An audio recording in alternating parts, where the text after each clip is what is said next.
Hello everyone, good morning. Mayam punamakpu taramna uksari. Mayam aigi blog se asi morning dagi aina start tawjare. Ado haji ai leipambi se ising khara hibirage. Mayam se nungtigi ising hibidradi yam yang na kangi pambi se mana kase loi khujalleba natradi aduna smaina nungtigi ayukta adum ising se hibire. अदो सिना तबा लय तै सु मयाम थारमी गी अदो इना जुमदा चटपदने हप्ता अमा तरानी रोम सुम इसिंग फंगदना लैबदो अदो इदुगा लैदो मयाम कंगना सिरमबसु मयाम जावग्रेबा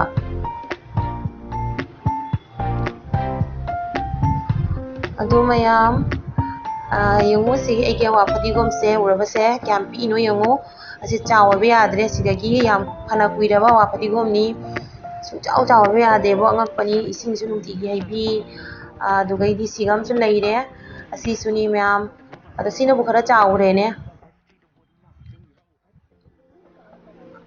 अमा सिदी फजना पीएबा अदोइना मैम आलू मकू का सु हापचली अदुगैदी सगोलवाईगी मकू सु हापचली अइना सुम फानबे येनने पाम्बी अनि खतंग हौरसु अदुम मना मनी थासु मनम नुसीबनेबा अदुगी अदो हापसु चावबे जादे मैम अदोइना बाजारदगी लेरकपा वाफदिगोम खरसु मरा याव खरसु लैयबा अदुसु थाजनगेन खलिमी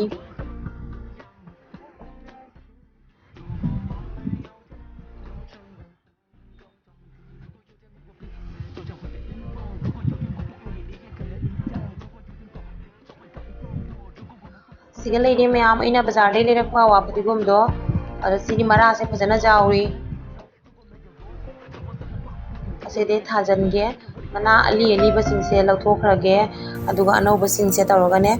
असे थाजनगे अदो हंदकती ए लै पाम्बीदुगी तब तब पुन्ना थाररोय से तोंगाना थारनी तब अमना तोंगाना सेमगने अदुगा थारगे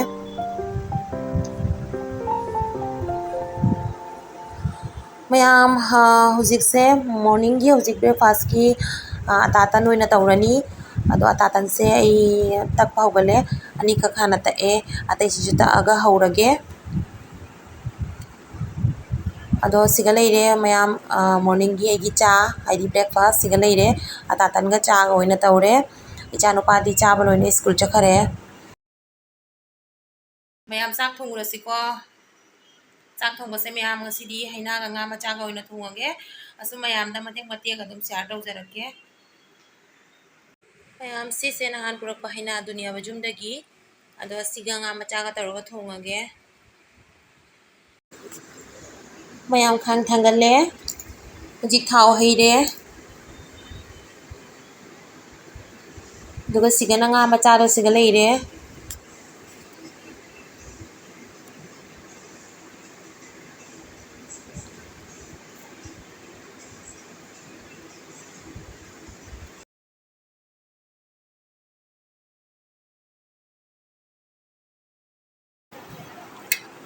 मैम हुजिक nga ngौबा हौगतले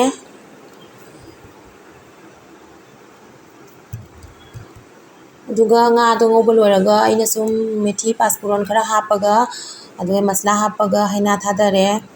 nga थादरे हुजिक सौरे अदुगा सिगाना आइना सिंजु खरा मा तौरे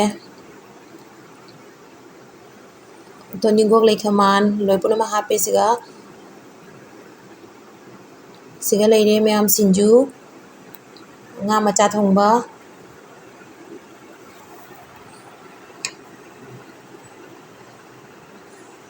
लोगोगी पापड़ अमगा मैम असी खतनी ngasi मथेलदी दो मैम एगी वीडियो से नुंगाई बिरगदी लाइक शेयर सब्सक्राइब तौबा काबिगनु बाय बाय।